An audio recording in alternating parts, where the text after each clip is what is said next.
Hey guys, this is Velotric's latest, the Velotric Fold 1 Plus. Why the Plus? Well, it's the most capable, the most powerful, and has the most range out of any of Velotric's folding e-bikes, and as you'll see, more than almost any other folding e-bike in the market. Now this one comes in at $14.99, but it has some really cool tech, like they've added their sensor swap technology that's usually on their more premium bikes. That sensor swap technology gives you both a torque and cadence sensor and allows you to switch between each while riding the bike in real time. Plus, it's got over-the-air updates through its app. It's also got Apple Find My integration for some smart technology. So let's do a deep dive on this. We'll run through all the specs, we'll take it for a ride, and we'll see if this earns a spot in your garage.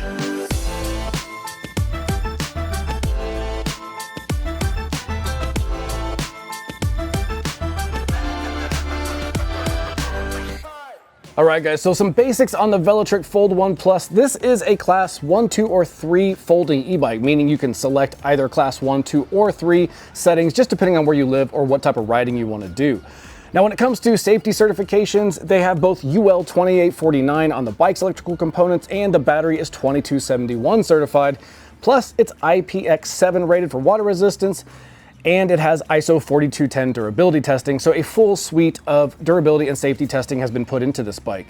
Now, they say this bike weighs about 64 pounds. I got this one and I put it up on my scale. The way it sits right here, it came up to about 67 pounds, so about 3 pounds over what they estimated. Now, in terms of frame sizes and colors, this is the only frame size, but it fits a pretty wide range from 4.9 all the way up to 6.5. In terms of colors, this is their mango color. It's kind of an orangish yellow color, but they also have blue, gray, and white as well. And some geo numbers for this frame. The standover height is a pretty low 15.7 inches, making it easier to get on and off without requiring more balance or kind of any tippy feeling. You can just step on and off pretty easily with the low step-through frame. Now the reach up top is about 17.5 inches, and the seat can be adjusted from around 31 to 39 inches, so about 8 inches of adjustability here in the saddle. Now the payload on this is probably one of the highest I've seen on folding e-bikes, that at least I can recall off the top of my head, at a pretty massive 450 pounds. Now, in terms of tires and wheels, we've got a 20-inch alloy wheel that's wrapped in a 20 by 3-inch all-terrain tire. That tire is a Chaoyang Pre-Sun tire that's got e-bike puncture protection, as well as a nice all-terrain tread that's not very loud on pavement, but still gives you grip should you want to go on a gravel road, a dirt road, or just kind of take a shortcut on your way to work. Now, they say you can run these tires up to a max of 35 PSI. I always run a little bit lower just to get a little more cush in the rubber, some cushion. That translates just to a smoother ride. But 35 max PSI, but I tend to run upper 20s, low 30s. Now, in terms of just kind of creature comforts and everyday practicality, we have a lot going on here. So here in the back, we have a welded on rear rack. Now this means that you've got several attachment points. You can modularly stack gear on here because it's got a pretty hefty weight rating of 120 pounds, which is pretty massive for the rear rack. Now, in terms of extra additional things, if you want to have extra gear on here, you have mounting points up front if you wanted to add a front rack or a front basket. And then as you can see, you've got 4 down tube bosses or mounting points for cages, water bottle cages, accessories, whatever kind of gear you want to add there. You've got plenty of room there as well. Now, in terms of everyday practicality, as far as like getting to and from work, the things that keep you comfortable, we've got fenders, metal fenders, both front and back. They have really good retention on them. They're nice and secure. They don't have any flex or rattle to them, which I always appreciate. And then we also have front and rear lighting with turn signals. So up front, you've got an LED light adjustable at 130 lux. You've got a rear tail light here mounted to the rear rack with a brake light feature, as well as turn signals you can manage up from the cockpit up front. Now those turn signals only show in the rear through the tail light, but that's a great feature to let people know in traffic, especially behind you, when you plan on turning when you're riding with traffic. All right guys, so in terms of muscle on the Fold 1 Plus, we have a 750 watt rear hub motor. Now this pumps out 75 Newton meters of torque. It's by far the most muscle that any of the Velotric folders have. So this Fold 1 Plus, again, is kind of that top tier with the most power and range as well. Now, in terms of motor sensor, this has both a cadence and torque sensor. We don't see that often. A couple brands do it. I think Velotric was one of the first, and I think it's a really cool feature that allows you as the owner to kind of pick between torque sensor, cadence sensor, and you can do that as many times as you want. You can do it multiple times a ride. You can switch back and forth and just play with whichever one feels best for you, or whatever your use case is that day. You have both options, which I think is great because a lot of people wonder, should I get a torque sensor? Should I get a cadence sensor? And this one says, hey, take both, switch between both, and use them as you please, and I think that's a pretty solid setup for most people. Now, in terms of the riding modes, this is where Velotric has always kind of confused me just a bit. So they have a total of 15 riding modes. I said this, but I don't have a third hand to give you 15, but essentially 15. So you have 3 modes: Eco, Trail, and Boost. And then within those 3 modes, you have 5 levels of pedal assist.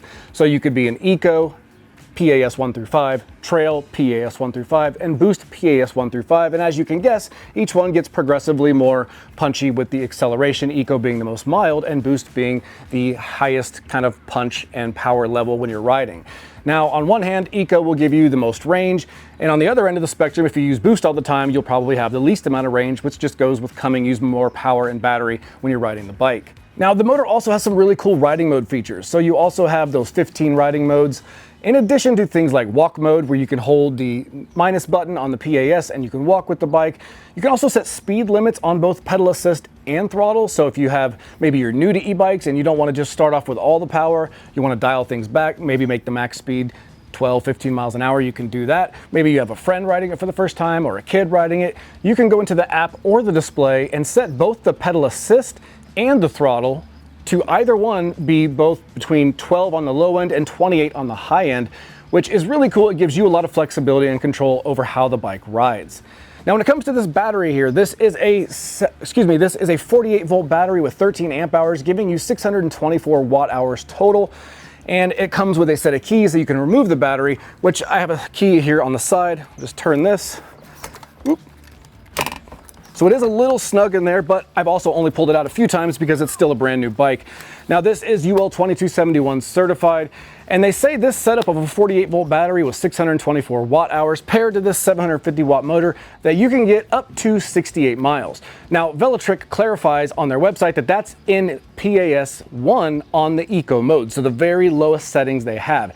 Now, I wanted to get a little bit more real world usage out of it because I feel that's pretty reserved. So I went to Trail mode PAS 1, so I used a little bit more oomph just to get a more realistic daily speed. And I went ahead and hit the road, set up like that, and I weigh about 180 pounds. I do have a flat, relatively closed course because it's a city fitness trail that has no street crossing, so I don't do a lot of stopping and starting. So pretty ideal conditions, but with those ideal conditions in trail mode PAS 1, I still got, right on their money estimation, 68 miles, which was pretty impressive. Now, on the other hand, I rode this in trail mode PAS 5, so still in the middle mode, but the max PAS, and that one gave me, basically at full speed, still a solid 30 miles. So really, it tells me that not only does it meet their expectations, but if you were to go into Eco mode PAS 1 like they suggest, you'd likely get more than they're estimating, but that's just a guess on my part based on my results. Now, to put this back, you'll simply slide it into the grooves.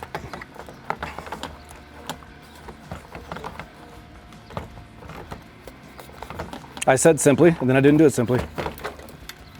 Woo! So once it's back in place after my struggling with it, you get it back in place, it locks back in place, and you're good to go. Now, they say this battery and the bike has a 2-year warranty on it, and all in all, able to get 68 miles from my range testing, 2-year warranty. It did well in my testing, and I was pleased with the results. All right, when it comes to the component specs on the Fold 1 Plus, it's pretty straightforward and kind of in line with what you'd expect. There are a cool couple features we'll talk about, but we'll start back here with the drivetrain. We've got a 7-speed Shimano Tourney drivetrain with a 52-tooth chainring up front and an 11 to 28-tooth cassette in the rear. Now, this is fine for everyday rides, flats, inclines, with of course using the pedal assist as well, and it's just sufficient for any kind of daily riding. Now, you have 170mm alloy cranks with flat plastic folding pedals for the folding feature of the bike. And the braking setup on here is a hydraulic disc brake setup. We have 2 piston calipers mated to 180mm rotors with a 1.8mm thickness. And all in all, I found the braking to be sufficient and good. And we'll see when we go on a ride here how that stops in real world usage. But you also have alloy levers up top for the brakes that do have motor cutoff sensors. So if you activate those brakes, you can't also accidentally still use the throttle or pedal assist. It's kind of a nice safety feature just built into the braking system. Now, when it comes to the saddle here, Velotric's always been known for having very comfortable bikes, and that doesn't change with this. So this is not quite as wide as the saddle you'll see on like the Discover or the Nomad, but it is still considered one of their comfort saddles. They call it the Velotric Urban Comfort Saddle, and it truly is a very comfortable saddle. Velotric really does have that nailed down as far as comfortable seats go. It's got a quick release lever here to adjust it, and all in all, it's kind of as you'd expect, comfortable and simple. Up front, we do have a hydraulic front suspension fork with 60 millimeters of travel. You can see when I push there. That also has a lockout option, and then right there, no more compression, and you can unlock it with a simple flick of your thumb. Now up top, we have a 660 millimeter wide handlebar. It's got lock-on ergonomic grips on both ends. Also, you have your brake levers with that with that motor cutoff sensor as well. You have under the bar Shimano trigger shifters here on the right side, and your push throttle on the left side with your PAS control buttons. Now in the center we have a reflector up here and the adjustable LED headlight. I will say it gets a little cluttered up here because it's kind of a small area, but I did still have room to put on my phone mount, keep my phone mounted, and still be out of the way of the display. So while it might be kind of compact in here, it's still usable for everyday stuff. But let's take a closer look at the app and the display, because there's a lot going in there to talk about as well. All right guys, this is the home screen on the Velotric display. So it's a nice 3.5 inches wide. It's IP rated for water resistance, so you can ride this in the rain. And it has a Type-C USB charging port, so you can charge your devices while you ride the bike. Now on the home screen, we've got a 5-bar battery level meter here on the top left, the Velotric branding on the top right. Over on the left, we've got the current riding modes. So remember, there's 3 modes with 5 levels of pedal assist. You can cycle between them by hitting the button on the bottom of the control pad between Eco, Trail, and Boost. And over below that, you have the headlight indicator. If you hold the plus button, that will turn on the light. Hold it again, will turn it off. Over on the right, you have your 5 levels of pedal assist. So as you scroll through your 5 levels of pedal assist, that will show there on the right side. And then below that, it currently says cadence sensor. But as you'll see when we go on the ride, you can switch between cadence and torque real time, and that will just display whichever one you're in. In the middle, you've got your speed. Below that, you've got some ride metrics like your odometer. Like so far, I've put 158 miles on this bike with about 12 hours ride time, total ride time on it. Now, if you were to toggle that by hitting the M button on the control pad, you can see some other cool metrics, things like motor temperature and controller temperature. Very interesting metrics that you'd like to keep an eye on, especially if you're working it hard or a really hot summer day. That's a cool feature there to know when things are getting a little too hot. Trip meter on here and trip time on here, as well as the average speed and max speed. And then hitting it one more time will just take you back down to the, you have your calories and your CO2 saved. And then one more will take you back to the original screen. Now, there's a lot of advanced metrics in the setup menus, so let's go in there and take a look at those. You hold the M button and that will take you to the advanced menu. Here you have lots of settings you can play with, which you'll also see a lot of these in the app, but I do like the fact that they're easily accessible in the display and I don't have to rely on the app when I'm riding the bike. Now, if you go into speed limit, you'll see here you can adjust the pedal assist or the throttle anywhere between 12 and 28. So that's a really nice feature, and you can do either of those and adjust them the way you want to. You back out by hitting this button here. Sensor swap, this is also an area you can manually go in and change the sensor, but you can also hold the M button while riding, and that will swap between cadence and torque sensors. But going in here, you can also see it'll just let you toggle between cadence and torque, and when you pick it, you just back out. Here you can clear your trip data. Here you can adjust your screen brightness. You have auto, or you have 5 levels that you can just kind of toggle between. I always leave that on auto and let it figure it out. Riding mode, this is another area you can manually change the riding mode, but as you saw earlier, you can just do it right from the home screen while you're riding, which is always what I do. It's just easier and makes more sense. The rear light mode, this is a cool feature that allows you to toggle between types of light, the brake light and tail light indicator. So at light mode 1, when you're riding, the tail light will just be steadily on, and when you brake, it'll be enhanced like a typical car with its lights on. But if you go to mode 2, you can have it always flashing, which is nice for visibility in traffic, and then it even enhances and it enhances for the brake light. But mode 3 is the kind of most visible one, which will keep it steady when you're riding, but when you brake, it will enhance brighter as well as flash. So nice, cool safety features for visibility, in addition to the turn signals. So this is really set up for kind of city and commuting, as much as it is kind of doing a little bit off-road with that front suspension fork and all-terrain tires. Now to back out of here, we'll go down to the next one, which is auto light, and that would be this front headlight. You can choose if you would like it to be auto sensing the ambient light outside and just kick on automatically, or you can turn it off and manually use the light on and off based on your preferences. Auto power off is where you'll go in and just set the timer for how long the bike takes to shut off when it's not being used. It's currently set at 5 minutes, but you can go as high as 60, or you can go as little as off, so it's really up to you. Throttle limited, here you can go in here and limit the throttle in torque mode or cadence mode. Cruise control is a feature you can just turn on or off to access the cruise control feature, which will allow you just to set a speed and just cruise on that. Turn signal click, this is a nice feature that when you use the turn signals, because it's not a car, when you turn and come out of a turn, it doesn't automatically kick off the turn signal like your car does. And so what it does to kind of help you mitigate forgetting leaving it on is it does an audible beep that you'll hear while you're riding if the turn signal's still on. And if you don't like that, you can go in here and just turn that off right there and back out. Now here you can connect to the app, which we will do in just a second. Here's where you can set up your Apple Find My integration. For your Apple AirTags, you can track the bike in the event that it's missing or stolen.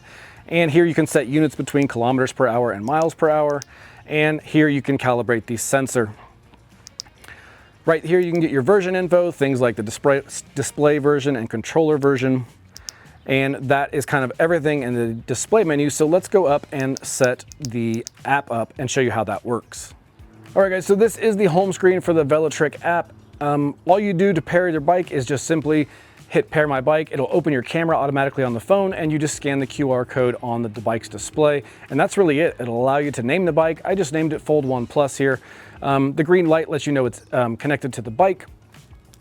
Now here in the top right, you've got your profile where you just kind of set your email address and your preferences. The main screen though has your current battery percentage remaining. I do like the fact that this is in a numerical percentage better than a 5-bar meter, but here you have it in numerical percentage. Here you have your odometer at the 150, roughly 159 miles, just a generic picture of the bike, and then two options. One, to start riding. If you hit that, it'll just automatically start tracking your ride with GPS map-based riding, which if you want to make a little bit bigger, you can see other metrics, like the things you can see when you toggle them on the display. So if this display is too small for your eyes, or you just don't like looking at it and you want your phone to be the ride display, you can do that right here. Now I'm going to go ahead and stop this because we're not going to go on a ride. You just hold that button and that stops it. And it just lets me know that I didn't record this ride because we went less than 100 meters, which is fair. Now, if you want to go into settings, you'll just hit bike settings here, and we have a few options we can go through. So first here, you can change the name of the bike or edit the name of the bike. Here you can switch between riding modes, just like when you're riding using the phone as your display. This is an area you can switch it as well. Screen brightness is on auto out of the 5 settings. Here you can also adjust the pedal speed limits as well as the throttle speed limit, and both do go between 12 and 28 miles an hour. Auto power off in increments of 5 minutes, 10 minutes, 30 minutes, or 60 minutes, or off altogether. Auto light is for the headlight, auto sensing the ambient light outside, turning on when it gets dark outside, and turning off as it gets brighter. Here is the cruise control on or off. Here you can limit the throttle in either torque mode or cadence mode. Maybe your local laws might regulate that. That's a good feature there. Turn signal click, that's where it gives you the audible beep sound or clicking sound when you have a turn signal that's left on, just to act as a reminder. But if you don't like it, you can turn that off as well. Here is your sensor swap, where you can also, not only when you're riding in the PAS controls or the display, but the third option is to change it in the app as well. So several ways to switch between sensors while using the bike. Your units, just like in the display, miles per hour or kilometers per hour. And then really cool feature here, firmware update. If there was something that needed to be updated, it would just show right here and you would hit the button. It would automatically update it and you'd be good to go. No need to take it to a dealer or call the company and figure it out. It just does it right through the app, which is really kind of handy. Now, if you back out of here, you can unpair the bike. So say you sold it or someone else wants to use it and pair it to their phone, you would just unpair and allow them to pair. And then you can back out and go back to your home screen. So that is kind of the basics of the app. But as you can see, although it is basic, it does kind of have a full service setup, everything from GPS ride tracking to ride tuning and bike settings. It's kind of a full package app that has done well when I've used it. All right guys, so folding the bike is pretty straightforward. It's typical of most folders on the market. Now I will say the bike is 67 pounds the way I weighed it. So even though it's 67 pounds and a folding e-bike, I still say just get somebody to give you a hand. You can easily throw your back out trying to muscle this yourself. It's kind of an awkward shape for anybody, and that kind of goes for all folders. But with that said, all I'm gonna do here is going to adjust the stem. There's a release here that'll allow you to lower it. Put that down by the front tire. Right here, you've got folding pedals, which just bring them in just an inch or so. And then you release the main locking mechanism here. I like to pick it up by the front fork. and then turn it. And as you can see, it folds up pretty small here. Now, it's not super hard to do this. Again, just get somebody to give you a hand. You can even lower the seat just a bit to make it even smaller. And you know, you've got a pretty decent setup here that I think most people will be useful if they have RVs traveling or just limited on storage space. All right, guys, we're out here on the Velotric Fold 1 Plus. This is kind of the highest version or trim level you can get of the Velotric Fold, which is their popular folding e-bike. This one has the most payload, the most torque, the most range, really just the most capable version. And it's included with their sensor swap technology that's usually reserved for their higher tier bikes like the Discover series, meaning we get both a torque sensor and a cadence sensor. So when you ride this bike, the riding position right off the bat is just relaxed, upright, casual. I'm not leaning into the bars. The riding position is not aggressive at all. It's a very casual, like cruise around, check things out. Just kind of a fun, naturally relaxing ride. So this one has a 750 watt motor, and that comes with 75 Newton meters of torque. Now 75 Newton meters of torque on a folder like this with about a 64 pound weight, it's a pretty solid amount. Okay there. And so while we do this testing, kind of riding around, keep in mind this bike has 3 riding modes. So it's got Eco, Trail, and Boost, and 5 levels of pedal assist within each of those. Now you've probably already heard me say I think that's a bit much when you're new, but there's a short learning curve, you get used to it. And frankly, I usually just stay in Trail or Boost and work within those pedal assist levels. Let's do a little throttle check and see how long it takes us to get up to about 20 miles an hour. So 3, 2, 1.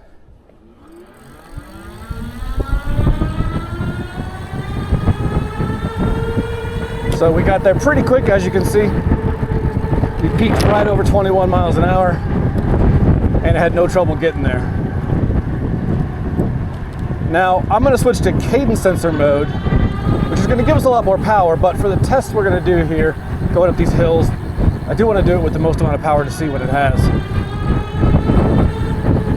So, one thing you might be able to hear is the motor. It's not a silent motor, but it's certainly not loud or overbearing. But when you're in PAS level 5 on boost mode, you can definitely hear it. It sounds like pretty typical of an e-bike. So we got up ahead here, we've got a 9% grade. It's pretty short and punchy, but it lets you see how the motor responds to it. And then after that, we'll turn to the neighborhood right ahead and we'll go up a longer hill that's about a quarter mile long, but it's got a more reserved 5 to 7% grade, and we'll test that one too. But I'm gonna just hold the throttle and we're just gonna see how it does.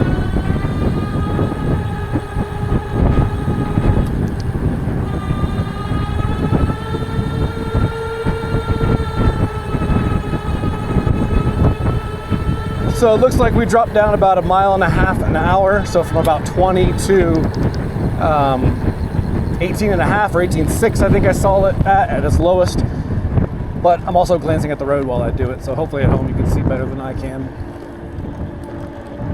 And then when we come around this corner, we're gonna be in the neighborhood that's got the longer climb, and we can kind of get a longer test here.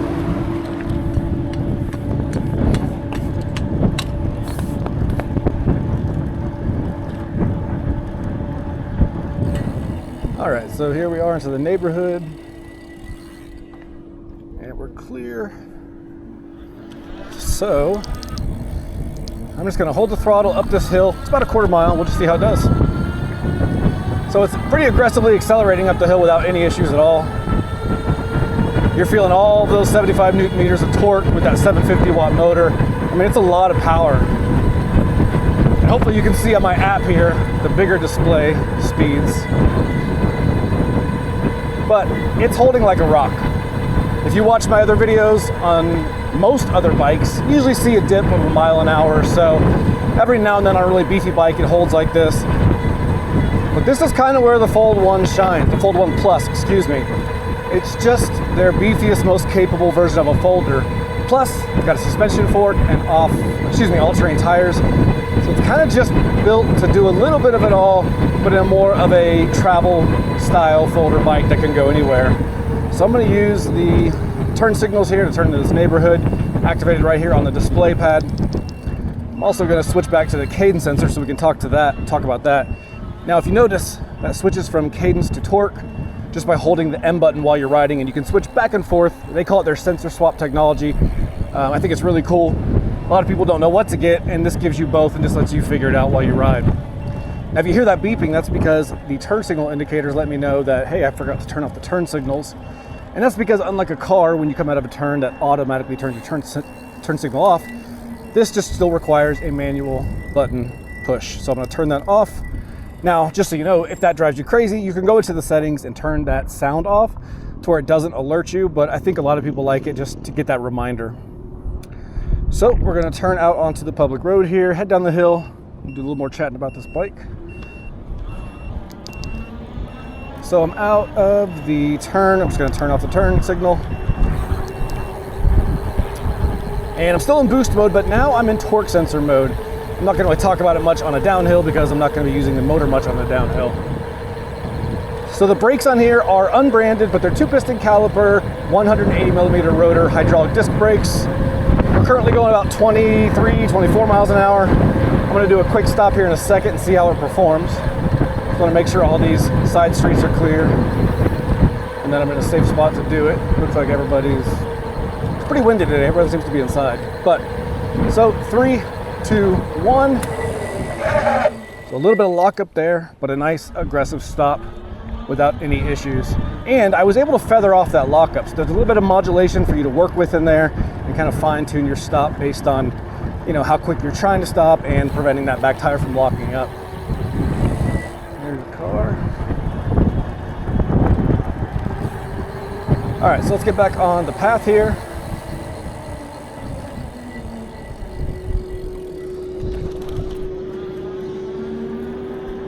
Get by these guys working.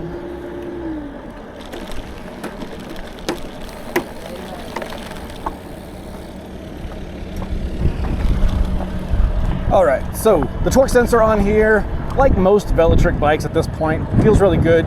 No complaints. I will say, in torque sensor mode, it feels kind of reserved, like it's definitely going to give you a more relaxed pedaling experience. Because if I do the same amount of pedaling and I switch it to cadence, you'll immediately feel it surge up. So let's go ahead and do that. Let's get at the bottom of this little hill. And then I'm gonna pedal and show you what the change is going from torque sensor to cadence sensor real time. And you can see how quickly the programming changes.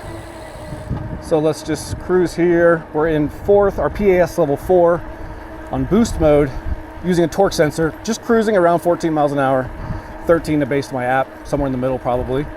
But I'm not going to change anything about my pedaling. I'm just going to change the sensor. So 3, 2, 1. There it is. Instantly picks up because it's a cadence sensor, so it's going to automatically say, oh, you're turning the pedals. You have a cadence of your pedal. I'm going to give you all the power I got. And so that's kind of the difference in a cadence sensor and a torque sensor. A torque sensor measures my input and pressure and speed and tries to gauge it real time based on what I want.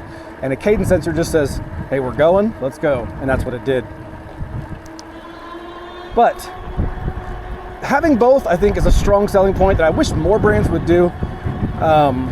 Just gives you a lot of options. Plus, this one's pretty practically equipped with not only a 130 lux headlight that's adjustable, you have a tail light with a braking feature that also has the turn signals. Then you have fenders to keep water off of yourself, all-terrain tires, and the 60 millimeters of travel in the front suspension fork. Which really, if you kind of put all that together on paper, it's a lot to work with. You could commute with this, you could run errands with this, you could fold it in half, put it in the back of your RV and take it to a campground and cruise around the gravel roads and just go explore a little bit. It's almost, dare I say, the SUV of folders. It really is kind of equipped well to do a little bit of anything. And with a massive 450-pound payload, that doesn't exclude a lot of riders. That leaves a lot more people open to ride it. And 120 capacity on the rear rack. So really, just a lot of muscle, a lot of capability, and ultimately for you, the owner, a lot of options. But let's go back and talk about it from more of a like mechanics or build perspective standpoint, things you should know about service, maintenance, build quality. And we'll kind of just look at it from that aspect, because you can't go to a store and grab these. So let's talk about the things you can't really see when looking at the website and what it equates to the ultimate, real world ownership. All right, guys, so let's talk about the Velotric Fold 1 Plus from more of an ownership standpoint, just kind of the realities of owning it, things you should know about maybe maintenance, longevity, and just daily care of the bike that you might not pick up when you're just looking at the website and checking it out. So first things first, I'll just start with a few things that I think are standouts, and then I'll hit some things that I think should be improved or just make you aware of. So on the standouts, first thing is not all e-bikes, especially at this price point, come with micro adjust saddles. This micro adjust here allows you to kind of adjust that forward and aft position of the saddle, while some e-bikes and some of the majority of e-bikes have kind of an older school setup that doesn't allow you to adjust that forward and aft position, and that's pretty important in getting a good riding position and a good fit for you. So I'm glad they did a micro adjust saddle here. Now I also like the open frame design. This is going to make accessing parts, pieces, things you might want to address in the future just a little bit easier than where everything is on a more like modern looking frame with everything internally routed. While that may look cool, that makes it difficult to access and maintain and replace parts. So this just makes life a little bit easier. You got an open battery here. I can see the cabling coming out and access everything just a little bit easier. And then also up front, we have a bolted front axle on that front suspension fork. That's a really solid, durable way to have a good point of contention, a good point of connection that will last and hold even in rough conditions. And when you have a front suspension fork with all-terrain tires, people might be going off-road, giving it some bouncing around. And what you don't want to see is a thin, small, quick release, tiny rod inside. Having that nice beefy axle up front is just going to help keep a good connection and keep that solid point there at the front wheel to fork connection. Now, some things I would improve on this bike. This is a minor one, but I always do hit it, and it's when I have metal fenders. Metal fenders always start looking really, really good, and they feel really good. But over time, I have found that if you bump this into something over time, if you rattle it enough, hit enough dirt roads, this thing might start to get rattly. It could potentially rust over time. And it's just something that becomes, in my opinion, higher maintenance than like a plastic fender, which I would think is probably lighter, maybe less expensive to even create, and doesn't bend or rust. But not a fault of the bike, just something to keep in mind when you own it. And if you bang it around, just something you might deal with. Also on here, some things that I would improve. The folding mechanism here, the main folding mechanism, while it's easy to access the bike, if I was to open this up, you'll see there are several wires and cables here. Now that just comes with having a folding e-bike, but over time, while you use this bike and you're folding and unfolding it in a hurry or dark at RV parks and campsites, you just want to make sure you're not going to pinch any of those cables or wires, because you pinch one of those are pretty important parts, things like running from the throttle and the shifters and the display to the back. You don't want to pinch those and cause any kind of short in there. So that's something to always keep in mind on when you fold the bike. And then finally on here, some things I would improve are the front handlebar. Now the front handlebar, at first glance, there's nothing wrong with it at all. It's actually perfectly sufficient. But as I pointed out in the walkthrough earlier, it's just a little narrow and it has very little room with everything mounted on it for any extra accessories. I know some people like to put phone mounts on there and cup holders on there or just other things. And while on most bikes that's not really an issue, on this one I found I did have room to add my phone, but it just made everything very tight and kind of cluttered up front. So I'd like to see maybe just a bit wider bar with a little bit more space for extra accessories, but that's probably more of a want than a need, not really a hit on the bike. So hopefully that helps clarify just some things you might not notice from the website when you're checking them out that I've noticed when I was playing with it this week and doing my testing. All right, guys, so there you have it, the new Velotric Fold 1 Plus. Again, this is their highest tier or highest trim level of the Fold series with the most power, the most range, and the most capability with that massive 450-pound payload. I was able to get nearly 70 miles, right around 68 miles, using trail mode in the middle. So in eco mode, in theory, you should still be able to get a little bit more than that. And all in all, if this is the kind of folder you're looking for that folds up but still has a lot of punch and capability with a higher payload, you just wanted a folder with a little bit more muscle and capability than all the other ones out there in the market, that's where the Velotric Fold 1 Plus really does start to shine. Now, if I missed anything about this that you'd like to know, just drop it down in the comments. I'll kind of source that info and reply to you personally myself. And in the meantime, until the next review comes out, I'll see you guys out on the trail.